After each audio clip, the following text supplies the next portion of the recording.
Pois é, o Tiago está com Covid. Se a Patrícia não está, vai ficar. E os filhos a mesma coisa, não é? Quando se mora na mesma casa, é mesmo assim. E eu fiquei com a tarefa de pregar esta tarde. E fiquei naquela dúvida se continuava Lucas ou se optava por outro tema. Optei por outro tema.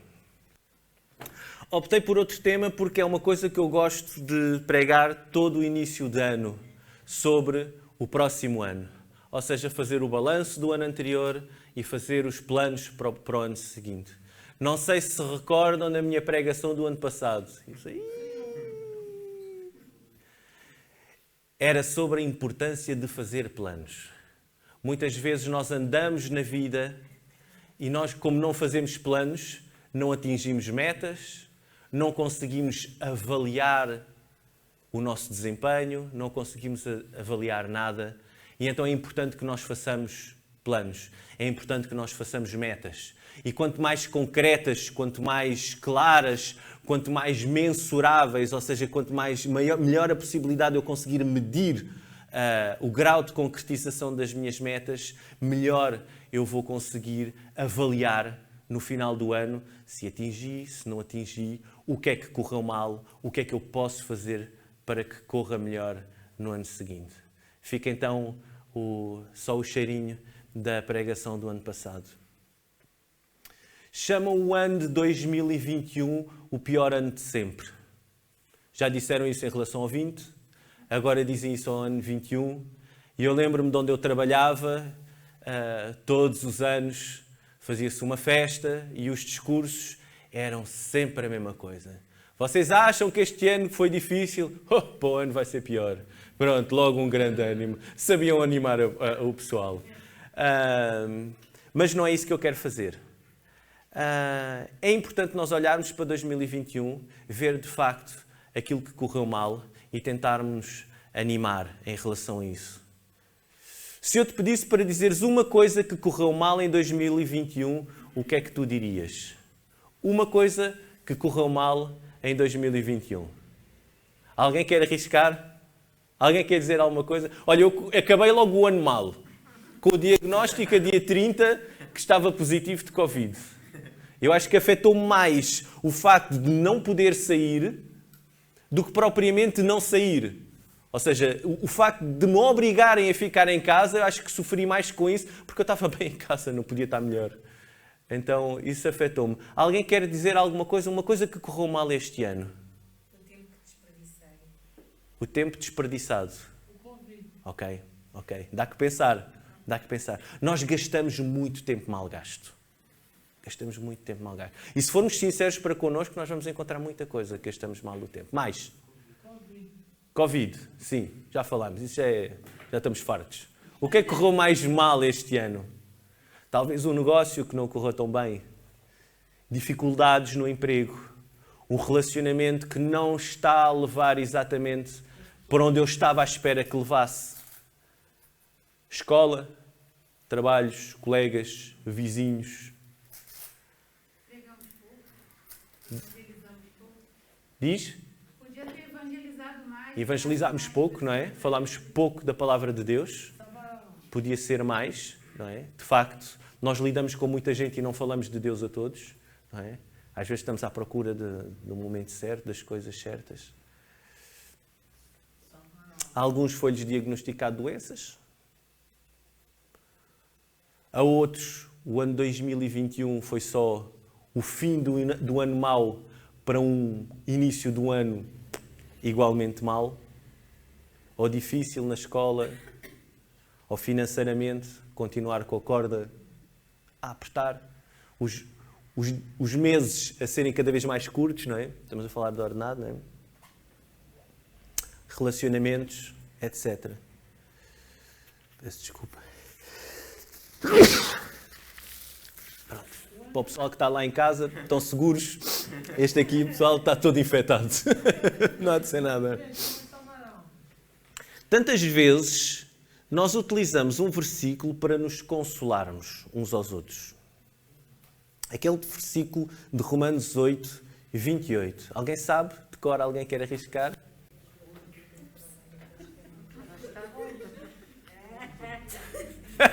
Ok?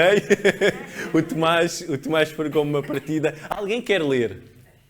Nós sabemos que tudo contribui para o bem daqueles que amam a Deus. Se tu estiveres mal, mesmo mal, triste com o relacionamento, trabalho, escola, não interessa. E se eu te trouxer só isto, parece quase leviano. Parece aquela palmada nas costas e diz, vai correr tudo bem. E a pessoa está mesmo mal. E eu, não, estás a ver? Todas as coisas fazem bem para aqueles que amam a Deus. Todas as coisas levam... Isso fica assim. E eu, de facto, olhei para esta passagem e fiquei incomodado. Parece aquela frase, vai correr tudo bem. Célebre frase. Vai correr tudo bem. Mas para quem está-se a sentir mal, o vai correr tudo bem parece pouco. Mas é importante nós analisarmos e vermos que a passagem, a ideia do apóstolo Paulo, não começa nem acaba aqui. A ideia do apóstolo Paulo começa uns versículos antes. Então vamos ler Romanos 8, do versículo 18 até... Nem sei para onde é que eu fui. 28, se não me engano. Sim, 28. Mas eu vou expor também ali, mas quem quiser pode também abrir na sua Bíblia. E o início do pensamento do apóstolo Paulo, que termina naquele versículo, começa aqui. Queria pedir a uma pessoa para ler estes 3 versículos, por favor. Julgo que os nossos sofrimentos de agora não têm comparação com a glória que depois havemos de ter. O mundo todo espera e deseja com ânsia essa manifestação dos filhos de Deus.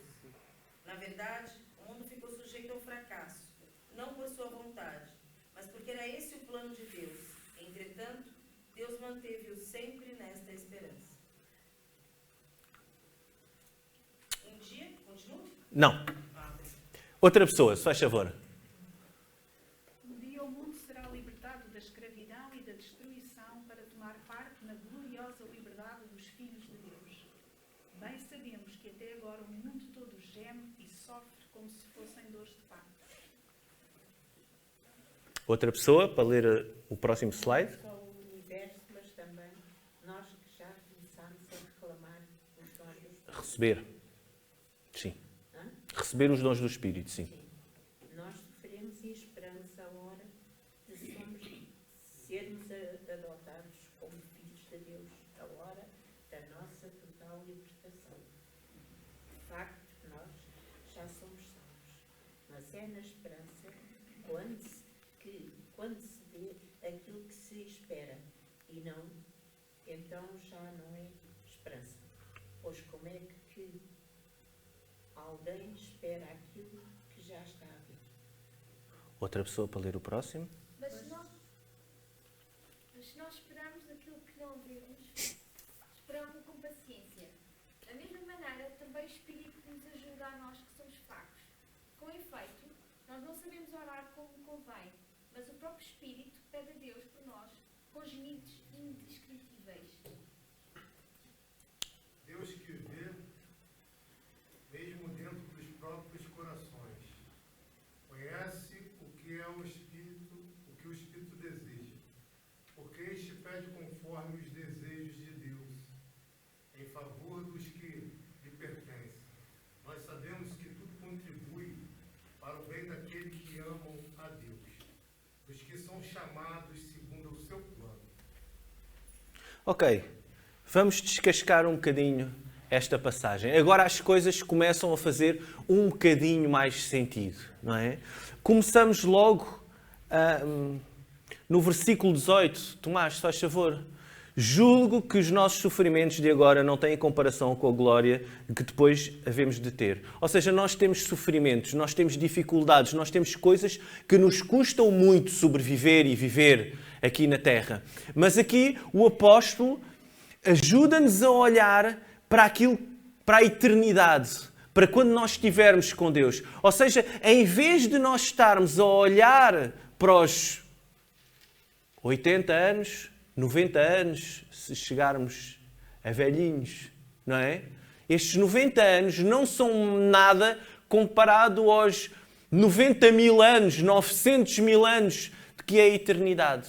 Ou seja, ajuda-nos a manter a perspectiva certa, não é? Eu não vou dar mais valor a uma moeda de 1 euro do que vou dar valor a uma nota de 500 euros, não é? Não faz sentido.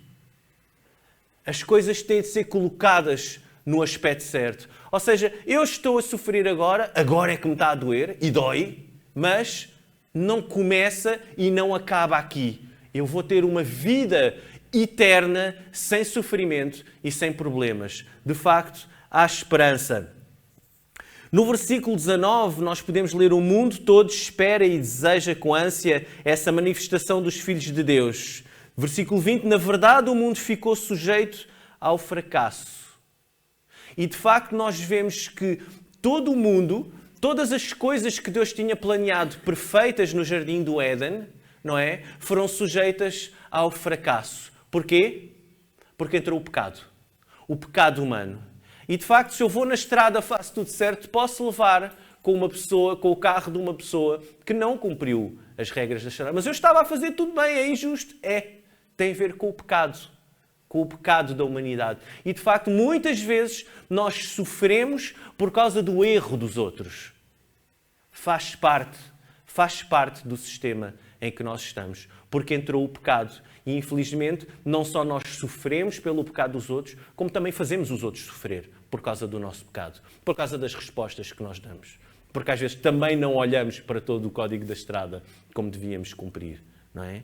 Então, de facto, há esta situação. Então, o mundo todo ficou sujeito ao fracasso. Não por sua vontade, não por vontade dos crentes, mas porque era esse o plano de Deus. Era o plano de Deus, mas não era a vontade de Deus, não é? Porque Deus nos ensinou inicialmente, logo no início, que as consequências, as ações têm consequências, não é? Se nós fazemos o bem, nós vamos recolher o bem, não é? Se nós fazemos o mal, então nós vamos colher o mal, não é? Então, aquilo que nós semearmos, isso mesmo vamos colher. Segunda parte do versículo 20. Entretanto, Deus manteve-o sempre nesta esperança. Deus manteve-nos nessa esperança. Um dia, o mundo será liberto da escravidão e da distribuição, para tomar parte na gloriosa liberdade dos filhos de Deus. Bem sabemos que até agora o mundo todo geme e sofre como se fossem dores de parto. E queria fazer uma pausa aqui, neste versículo 22. O mundo todo geme como as dores de parto. Não é só o universo, mas também tudo o que nós já começámos a receber com os dons do Espírito. Nós, de facto, temos as dores de parto e as mulheres sabem, não é? Os maridos também sofrem, são dores horríveis. Mas as dores que nós temos aqui na Terra são um bocado como as dores de parto. Elas são horríveis, mas não duram para sempre. Não é? Nem impedem de acontecer aquilo que deve acontecer, o nascimento da criança. E, eventualmente, o nascimento de uma segunda criança, de uma terceira e mais, como algumas mulheres passam, apesar de serem dores horríveis. Não só o universo, versículo 23, mas também nós, que já começámos a receber os dons do Espírito, nós sofremos e esperamos a hora de sermos adotados como filhos de Deus, a hora da nossa total libertação. Nós só vamos ser efetivamente livres quando nós vamos estar com o nosso Pai no céu. Voltamos aqui ao versículo inicial. Nós andamos aqui às voltas, e temos então, no princípio, aponta-nos para o céu. Mais à frente na passagem, diz que isto é tudo passageiro, que de facto estamos todos a sofrer, e voltamos aqui, o apóstolo Paulo, a apontar para a nossa eternidade. Versículo 24, de facto, nós já fomos salvos, mas é na esperança, não é? Já fomos salvos, mas continuamos a viver aqui, continuamos a sofrer. Por isso é que o apóstolo Paulo diz que é na esperança. Nós já fomos salvos, mas é na esperança, ou seja, há esperança. Ao contrário do mundo que nós vivemos, as pessoas passam pelas dificuldades e não têm esperança nenhuma. nós temos esperança, nós temos um propósito, nós sabemos a quem pertencemos e nós sabemos para onde vamos. Nós temos um propósito. Então, de facto, nós já fomos salvos, mas é na esperança. Versículo 24. Quando se vê aquilo que se espera, então já não é esperança. Nós ainda não conseguimos ver aquilo que nos espera. Nós não conseguimos ver o céu. Nós ainda não somos capazes de ver uma vida sem problemas, sem dificuldades, sem doenças, sem conflitos. Por isso é que a segunda parte do versículo 24 diz: pois como é que alguém espera aquilo que já está a ver? Não faz sentido. Então nós esperamos aquilo que não vemos. Mas se nós esperamos aquilo que ainda não vemos, esperamo-lo com paciência. Pois, paciência não é uma coisa dos dias de hoje, não é? Antigamente havia mais rural, campo, agricultores, e as pessoas do antigamente tinham mais paciência dos de agora. Porque nós agora temos internet, temos os supermercados, temos tudo o que temos para o dia-a-dia e é só querermos e vamos e obtemos. E nós, de facto, não somos e não fazemos parte da geração da paciência. Eu lembro-me do meu primeiro computador, na altura era um maquinão, agora aquilo não serve mesmo para nada, aquilo era mesmo arcaico. No entanto, não é? No entanto, era um computador.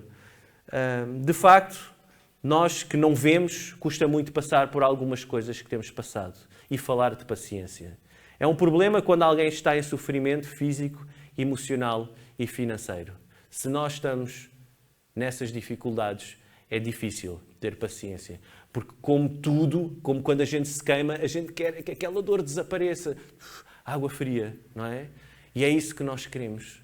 Mas, de facto, a nossa esperança não está no momento de agora. A esperança está na eternidade. Da mesma maneira, versículo 26, também o Espírito nos ajuda a nós que somos fracos. Com efeito, nós não sabemos orar como convém, mas o próprio Espírito pede a Deus por nós com gemidos indescritíveis. Nós temos a ajuda de uma das três pessoas da Trindade. Não é uma pessoa qualquer, não é o apóstolo Paulo, não é Pedro, não é Moisés, não é Elias. É uma pessoa da Trindade. O próprio Espírito está lá, intercede por nós. E ele não tem um tipo de intercessão do tipo, não te preocupes que eu vou passar o recado a Deus. Eu vou apontar aqui e olha, parece que está ali, a Cristina gostava que a lavandaria funcionasse bem, desse resultado, tivesse mais volume. Que o Tosé, olha, o Tosé está a dizer que parece que queria mais peixe, não é? Assim. Que chatice, lá está o Lucas outra vez a falar da universidade e das notas. Que seca. Bom, mas vou passar o recado. Não é nada disso que o Espírito Santo faz. O Espírito Santo transmite a mensagem com gemidos inexprimíveis. O Espírito Santo torce mesmo para que as coisas estejam bem. E ele pede segundo a vontade de Deus e transmite uma mensagem a Deus com gemidos inexprimíveis, mesmo a torcer por nós. Epá, Deus, o Lucas está a estudar. Por favor, ajuda-o a que ele possa se lembrar daquilo que ele de facto estudou. E está lá, o Espírito Santo está a torcer por nós. Perante Deus. Da mesma maneira, também o Espírito nos ajuda a nós que somos fracos. Com efeito, nós não sabemos orar como convém, mas o próprio Espírito pede a Deus por nós com gemidos inexprimíveis. Esta passagem é espetacular. Parece às vezes quando a gente está a falar qualquer coisa, e já me aconteceu várias vezes, porque eu também sou parecido com o meu Tomás, às vezes a gente fala e as pessoas parece que não captaram bem, parece que não soubemos nos explicar bem. E então aparece uma pessoa, a Ruth, aquilo que ele queria mesmo dizer era, não é? E às vezes nós pedimos asneiras, pedimos parvoíces, pedimos coisas que não fazem sentido. E o Espírito Santo está lá e diz assim, Deus, olha, o que ele queria mesmo dizer, aquilo que ele queria mesmo dizer, aquilo que aquela pessoa estava mesmo a pensar, não é a parvoíce que ele disse. Aquela coisa que não faz sentido. Aquilo que era mesmo, aquilo que lhe faz mesmo falta é isto. E o Espírito Santo faz esse trabalho junto do nosso Deus. Deus que vê mesmo dentro de nós, isto do versículo 27, Deus que vê mesmo dentro dos próprios corações, conhece o que o Espírito deseja, porque este pede conforme os desejos de Deus em favor dos que lhe pertencem. Deus tem um papel ativo. Deus não está naquele cadeirão com aquelas barbas brancas, diz lá. Não. Deus conhece aquilo que está no nosso coração. Deus tem este sentimento de proximidade, este interesse.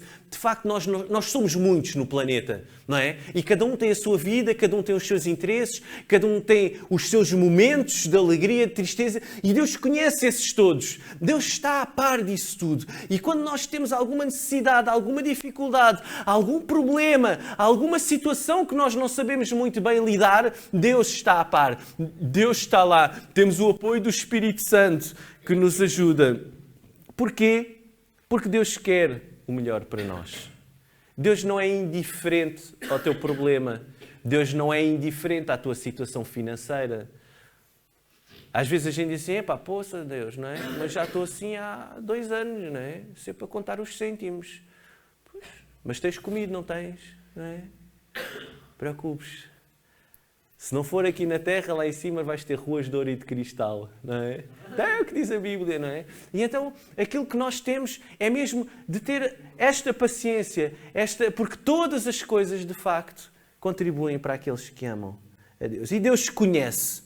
O versículo 27 diz mesmo, Deus que vê dentro dos próprios corações.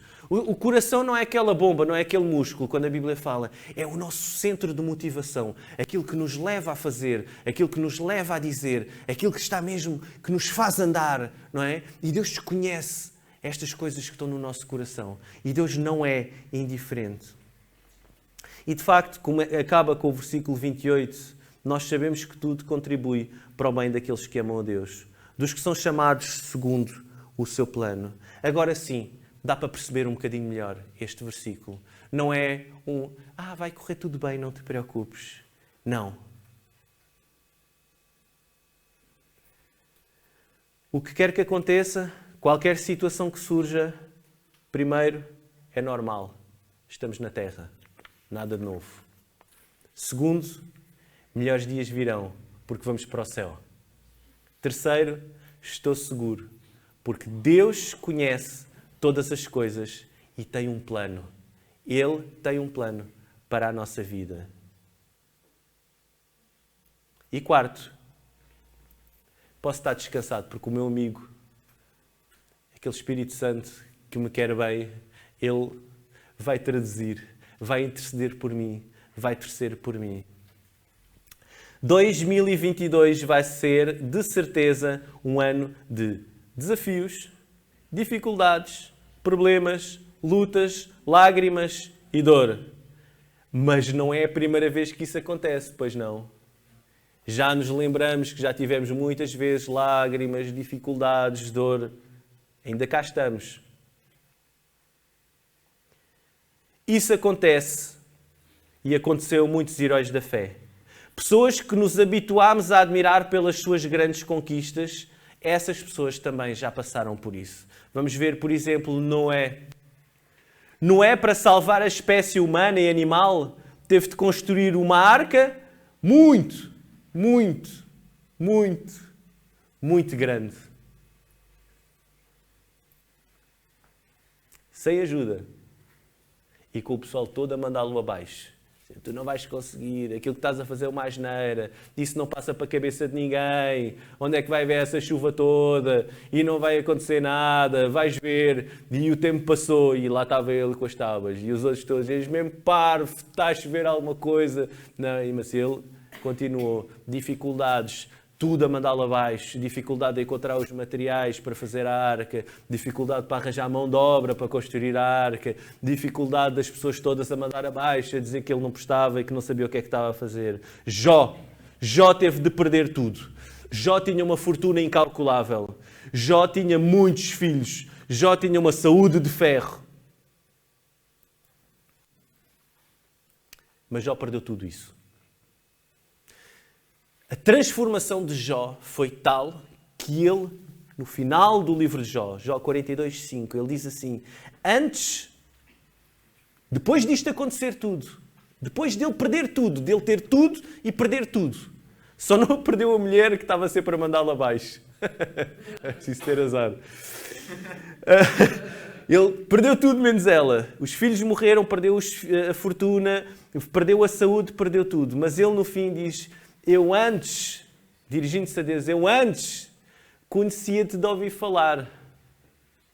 Mas eu agora conheço-te porque te vejo com os meus próprios olhos.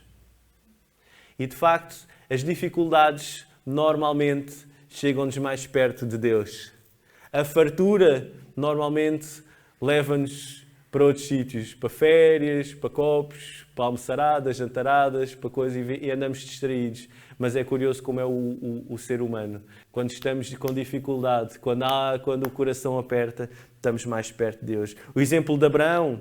Abraão teve de esperar 25 anos e chegar aos 100 anos, e entretanto a Sara entrou na menopausa, não é? Como é de calcular, para ter o filho que tinha sido prometido. Abraão foi-lhe prometido o filho, teve de esperar 25 anos.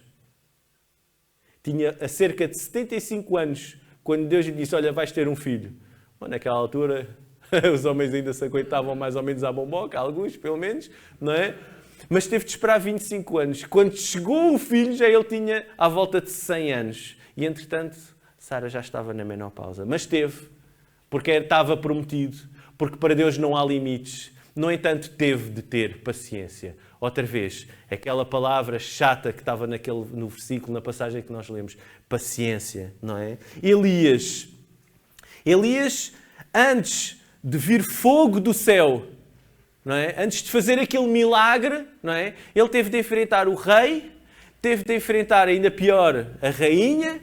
Ela sim era terrível, ele era um capacho, mas ela fazia dele o que queria e era terrível, detestava os sacerdotes de Deus, já tinha matado centenas de profetas de Deus, e ele teve de enfrentar a rainha, o rei, e ainda teve de enfrentar pelo menos 750 sacerdotes de 2 outros ídolos que estavam lá. Ele depois limpou-os todos. Mas isso já são outra coisa. Mas ele teve de enfrentar. E muitas vezes nós temos de enfrentar as coisas. Temos de enfrentar os problemas. Sentar no quarto, às escuras, de cabeça baixa, a chorar, dificilmente vai resolver. Pode ajudar durante um bocadinho. Não é? Pode ajudar durante um bocadinho. E se for caso disso, entra no teu quarto, fecha a luz e chora. Chora meia hora, chora 1 hora. Mas não fiques lá a chorar muito tempo. Porque isso não vai resolver rigorosamente nada, não é? Elias teve de ir. José teve de ser rejeitado pelos irmãos. Foi vendido como escravo. Teve de ser injustiçado e preso para chegar à segunda pessoa mais importante, mais poderosa daquilo que era a maior economia e poder militar de todo o planeta, o Egito. Ele chegou a ser essa pessoa. Mas ele não nasceu, como nós costumamos dizer em bom português, com o rabinho virado para a lua. Não. Ele passou muito mal. Passou muita dificuldade. Mas chegou lá. Deus tinha um plano. Deus não se esqueceu. Deus sabia o que é que estava a fazer. O povo de Israel, quantos anos no deserto? 40, não é? Isso nós sabemos bem. 40 anos no deserto. Mas chegaram à terra prometida. Não é? Chegaram. Não é? Estava prometida, não é? Ou seja, as coisas às vezes não levam o tempo que nós gostaríamos, mas é o chamado tempo de Deus. Deus tinha um propósito para aquelas pessoas, para aquele povo, para estar 40 anos no deserto. David, entre ter sido ungido, não é? Rei, é? Havia uma cerimónia, o profeta metia óleo na cabeça daquele que viria a ser o futuro rei, passou 12 anos antes dele de facto ser rei. Ora, se nós disséssemos, olha, vais ser rei aí de uma nação. Ok, pronto, vais ser rei. E eu, ok, mas vais ter de esperar 12 anos. Aquilo parece, sei lá, 200 anos, não é?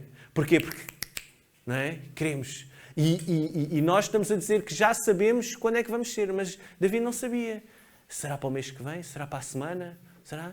E ele teve uma história terrível, foi perseguido, o rei daquela altura tentou o matar, aquilo foi uma desgraça. Mas chegou a rei. Porquê? Porque Deus tinha prometido que ele iria chegar a rei. O mesmo Davi teve de enfrentar o gigante. Parece história de criança, mas eu estou-me a imaginar a mim. Não é? Um tipo daquela altura, com a minha formação militar, 0, não é? Com estes meus músculos, não é? Não é o Sandro, sou eu, com estes meus músculos, esquece enfrentar Golias. Não é? Um militar super experiente, super equipado com as melhores armas daquela altura, não é? Com o melhor aço, com a melhor lança, com o melhor tudo, e com uma altura terrível, e eu assim, não, eu vou lá, vou, não é? É assim, às vezes nós temos de fazer assim. Às vezes nós temos de fazer assim. A nossa vida, perante as dificuldades, perante os problemas, eu estou a imaginar o coração pequenino de Davi a apanhar as pedrinhas no rio, não é? Sim, Deus, eu vou fazer isto. Mas depois tu vais teleguiar a pedrinha lá para o sítio certo, está bem?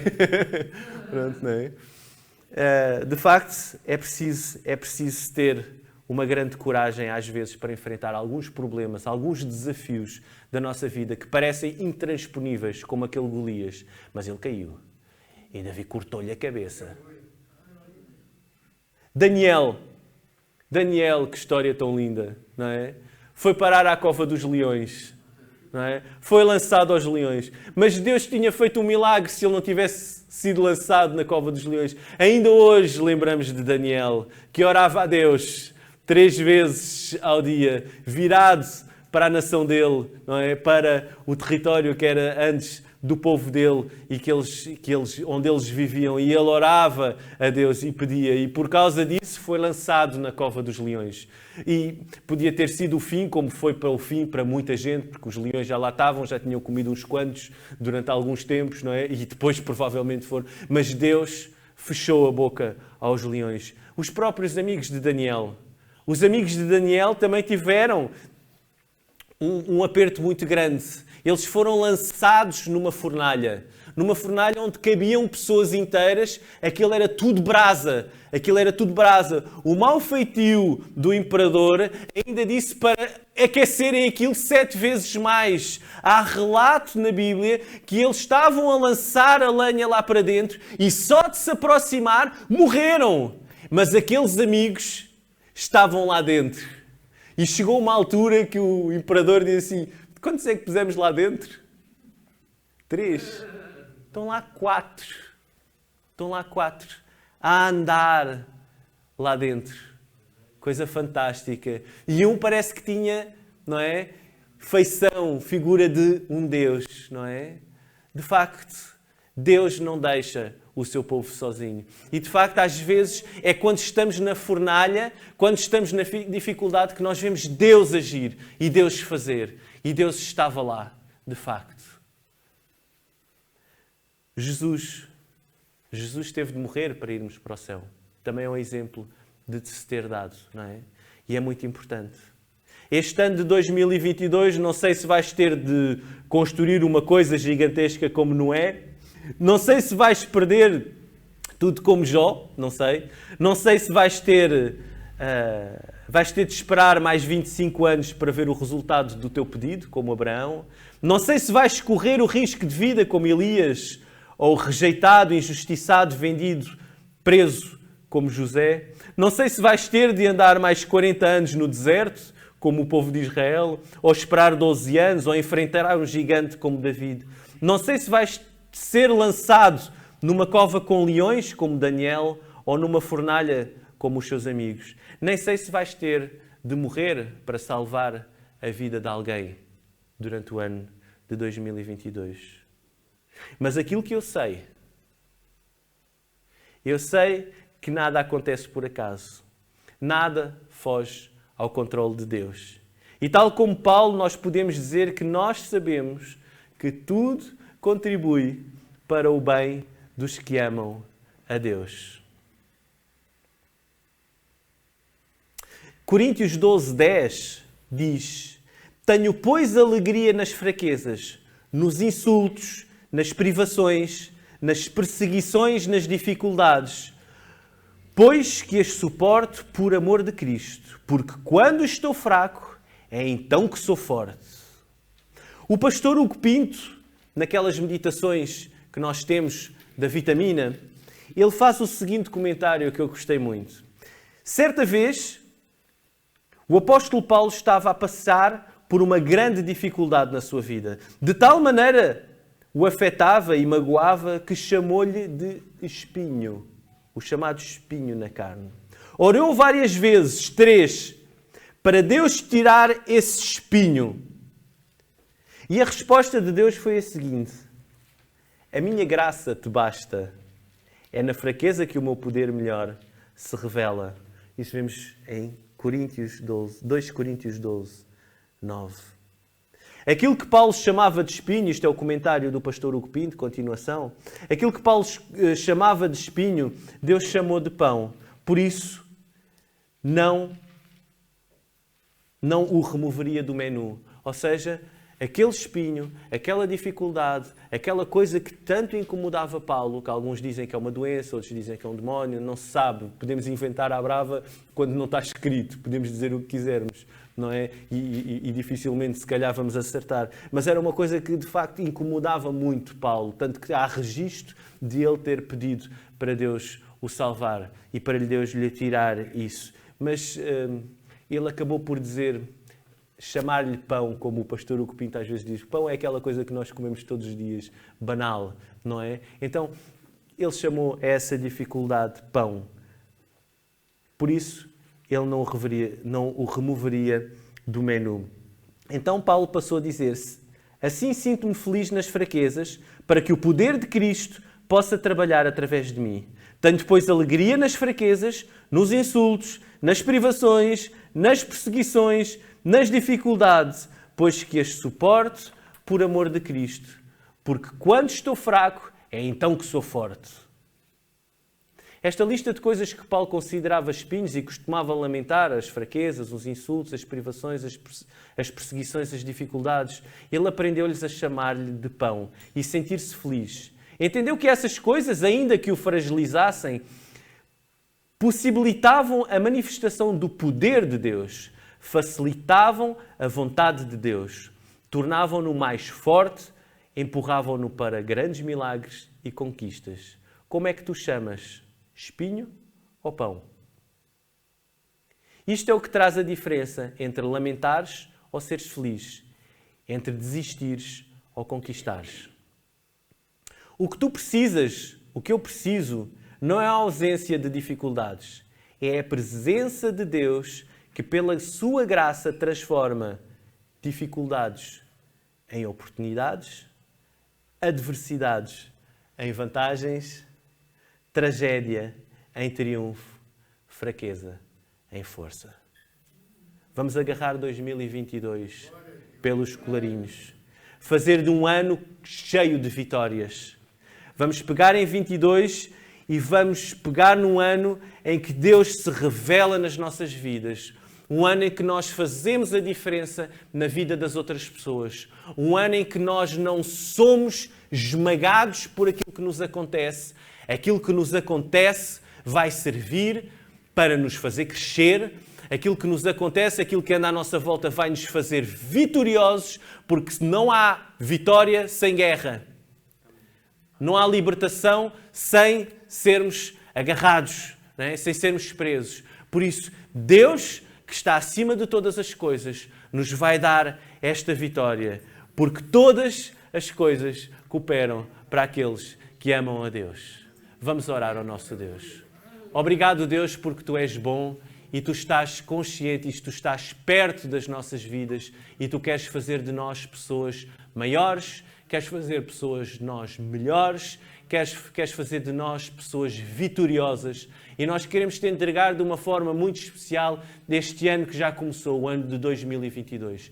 E queremos te pedir que tu, de facto, estejas bem presente nas nossas vidas e tu nos ajudes a ter uma visão clara do teu anjo, de ti que estás ao nosso lado, que estás a controlar cada coisa, Deus. Dá-nos essa paz, dá-nos essa segurança, dá-nos este conforto, Deus. Obrigado, Deus, porque nós podemos contar com esta igreja que é a nossa família, com estas pessoas que nos podem ajudar, Deus. E obrigado, Deus, porque contigo nós somos mais que vencedores. E então nós queremos consagrar este ano de 2022 aos teus pés, Deus. E dizer que este ano de 2022 nós vamos fazer a diferença. Vamos fazer a diferença na nossa casa, vamos fazer a diferença no nosso trabalho, vamos fazer a diferença junto das pessoas com quem nos relacionamos, Deus. E vamos te entregar este ano nas tuas mãos. E Deus, queremos te pedir que no final deste ano tu nos dês a capacidade de olhar para trás e ver os milagres que tu fizeste, a diferença que tu fizeste nas nossas vidas e na vida dos que nos rodeiam. Em teu nome. Amém. E assim o nosso culto está terminado. Obrigado a todos. Uma boa semana.